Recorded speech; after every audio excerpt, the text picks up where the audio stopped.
The reason we know this is wrong where we are now is because people are afraid to speak.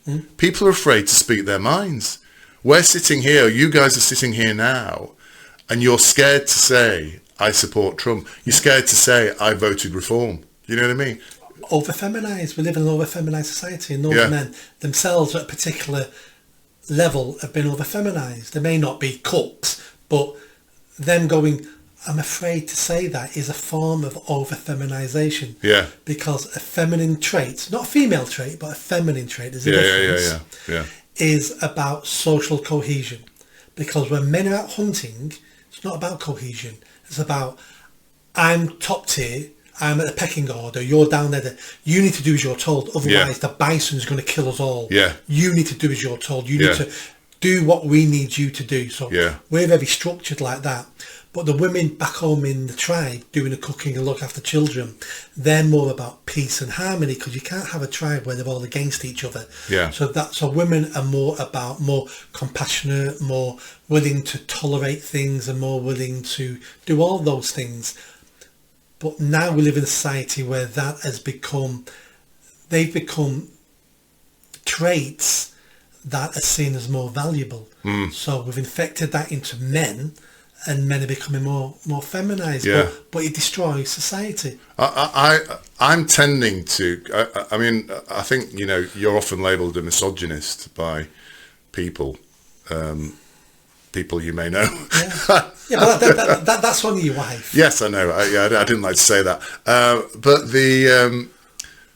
and I've sort of, been listening to this, and I'm now starting to think, as I see more and more people, and more women specifically, in positions of power, saying things that are just absolute bollocks. I'm now starting to think maybe things have gone too far the wrong way now in the relationship between men and women understanding how society works and what does work. And it's almost from behind the protection of the fence around the camp, saying trans women are women and all that sort of, not realizing the ramifications of it in the real world.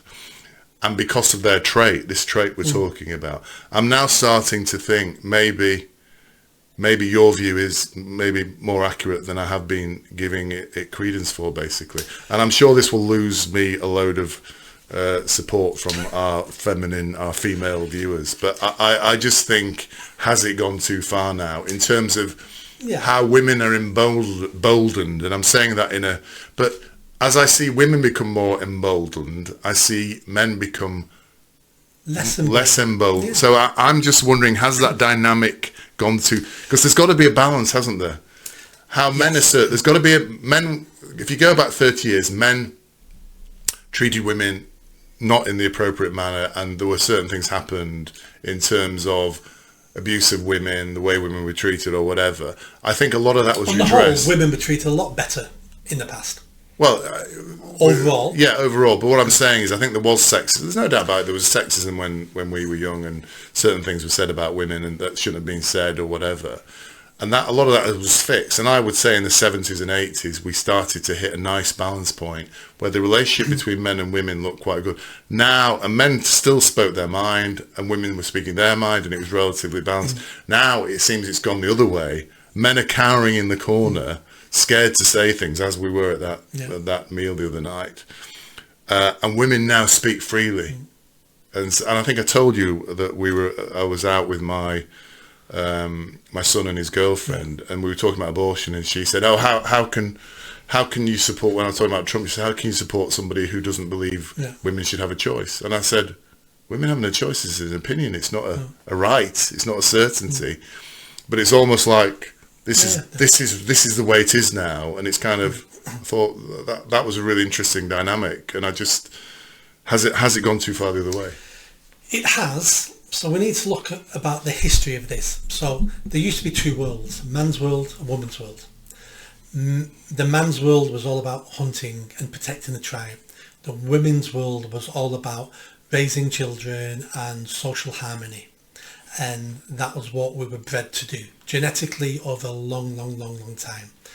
What happened over the last 100 years was things like technology, the pill, things like that, started to give women opportunities they didn't have before. And this is an experiment. So since the 60s, women every decade since the 60s are getting more and more unhappy. It's recorded through social scientists every decade. So the more freedom they've got, or perceived freedom, the more they're treated like men, the more they compete against men, the more and more unhappy they're becoming as a society, as women in different societies in the West. And I put nearly all this down to feminism. Feminism sold women a lie. They said, your life's crap, you need to be more like men. Well, your lives weren't crap, because for a start, you didn't go to war, you didn't do any dangerous jobs, you didn't go out hunting, you weren't cleaning the sewers. Men did all the tough jobs, and you stayed at home, raised the children, which is the greatest gift anybody could be given, to have children, to have life grow inside you, to give birth, to raise it.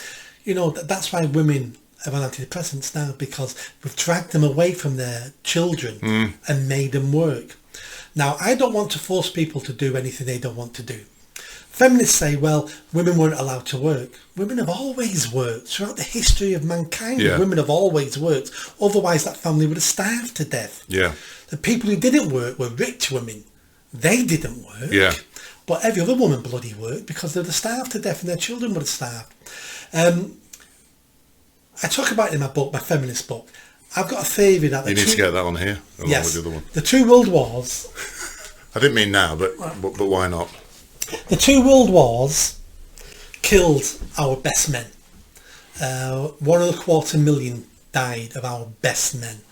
At the same time, feminism came along and Marxism came along. And I think those three things all happening together made sure that the men who still survived became weaker, because they had no one to look up to anymore, because the bravest men would die in war, because they're the ones who are more likely to take charge, protect other people. It's the cowards who stayed at the back of the line survived. And the main thing then was technology, the pill. We don't understand how significant the pill was for women to be able to control their reproductive cycle, because we say women were persecuted, and no, they weren't. But women couldn't go out and get careers. Why? They were always pregnant.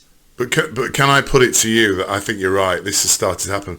But part of the problem is women did start to assert themselves more, started to step into that, started to compete against men.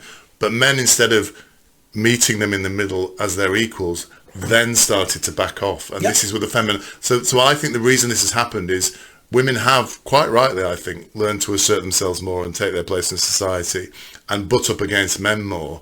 But men have then, instead of saying, right, okay, just stop right there, this is a line, we'll carry on in this nice kind of dynamic as it is now, they've backed off now. Low testosterone, feminization, letting their wives have affairs with men and not complaining about it.